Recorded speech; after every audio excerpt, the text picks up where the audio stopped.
श्री स्वामी समर्थ, श्री गुरुदेव दत्त. प्रत्येकाच्या आयुष्यामध्ये खरंच खूप अडचणी असतात. असं कोणीच नाहीये की ज्याच्या आयुष्यामध्ये अडचणी येत नाही आहेत. समस्या या येतच राहतात. कोणाला पैशाची समस्या असते, कोणाला आरोग्याची समस्या असते, कोणाच्या घरामध्ये सुख समाधान नसतं. खूप सारी मेहनत केली तरी पैसा टिकत नाही किंवा घरामध्ये याचं त्याच्याशी त्याचं याच्याशी पटत नाही, सारखं वादविवाद होत असतात किंवा मग कोणाचं आरोग्यच ठीक राहत नाही, सारखं आजारी पडतं. त्याच्यामुळे पैसा तर जातोच, पण मन समाधानी राहत नाही, घरामध्ये शांती राहत नाही. अशा वेळी काय करायचं आहे? बघा, एक गोष्ट नेहमी लक्षात ठेवा. जेव्हा केव्हा तुम्ही कोणत्याही अडचणीत असताना, त्यावेळेस जर तुम्हाला सुखरूप बाहेर पडायचं असेल ना, आणि सुखरूप कोणी बाहेर काढू शकत असेल ना, तर ते आपले स्वामी आहेत. तुम्ही खूप प्रयत्न करूनही तुम्ही जर संकटातून बाहेर पडू शकत नसाल ना, तर फक्त एकदा ही सेवा करून पहा. 100% तुम्ही त्या अडचणीतून बाहेर पडताल. आणि असं वाटत असेल ना तुम्हाला, की आता सगळे दरवाजे बंद झाले आहेत. आता मी काय करू? सगळे मला दरवाजे बंद दिसतायत, सगळीकडे अंधार दिसतोय.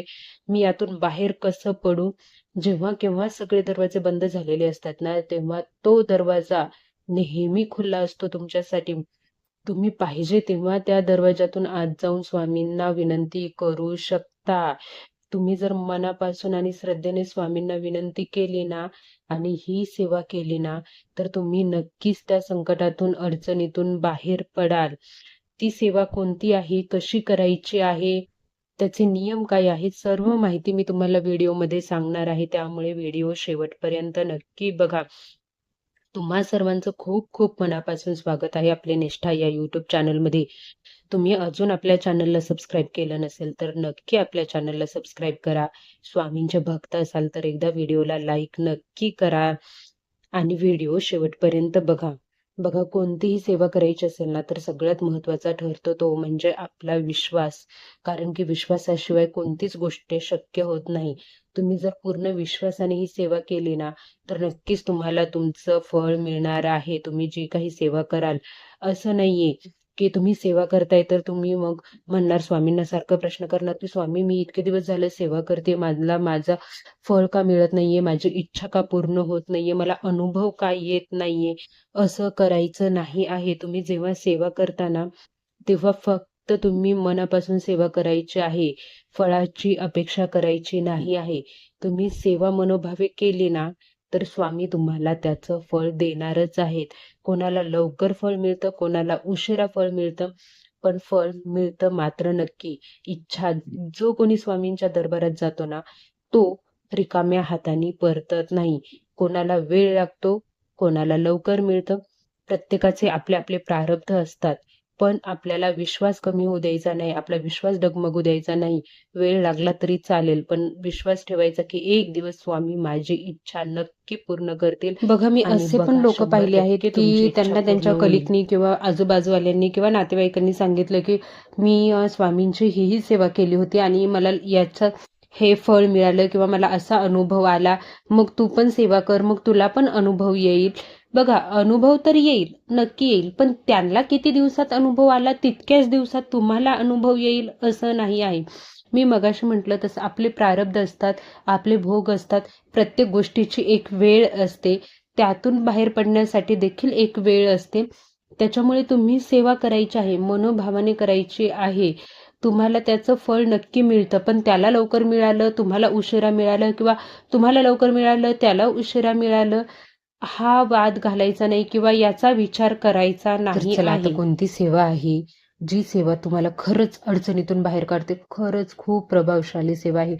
ज्यानी कोणी याचं पारायण केलं आहे ना, त्याला अनुभव आल्याशिवाय राहिलेला नाही आहे.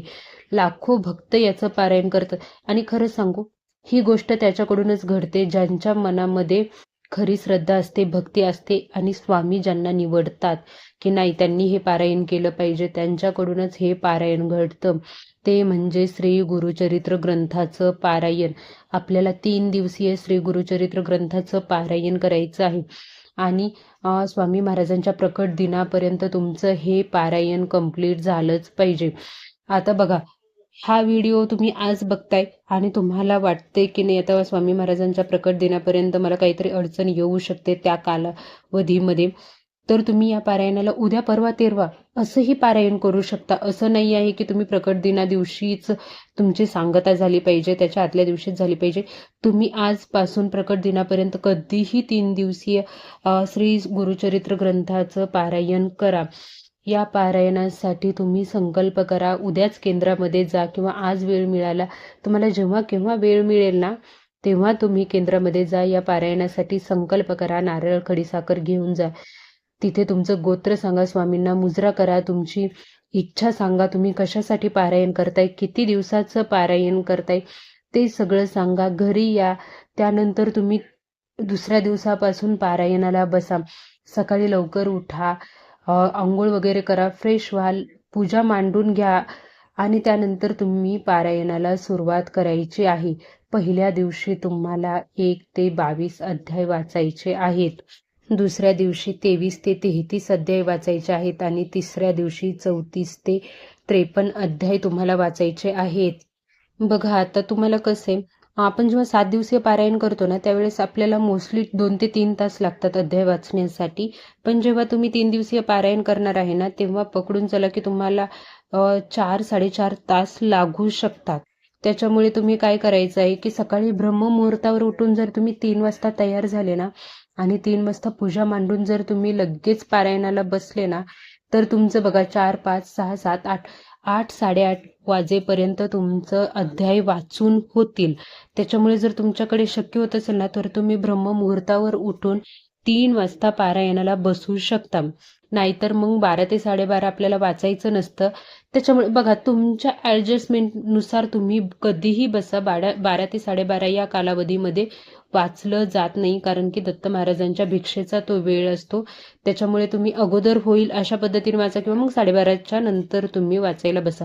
पण लक्षात ठेवा, आपण अध्याय वाचताना एका जागेवरून उठायचं नसतं आणि कोणाला बोलायचं नसतं.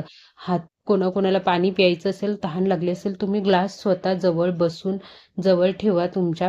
कारण की आपल्या शरीराचेही खूप जास्त हाल झाले पाहिजेत असं कुठलाही देव म्हणत नाही आहे. असे स्वामी महाराज देखील म्हणत नाहीत ना. दत्त महाराज म्हणतात की माझं वाचताना तुम्ही पाणी देखील पिऊ नका.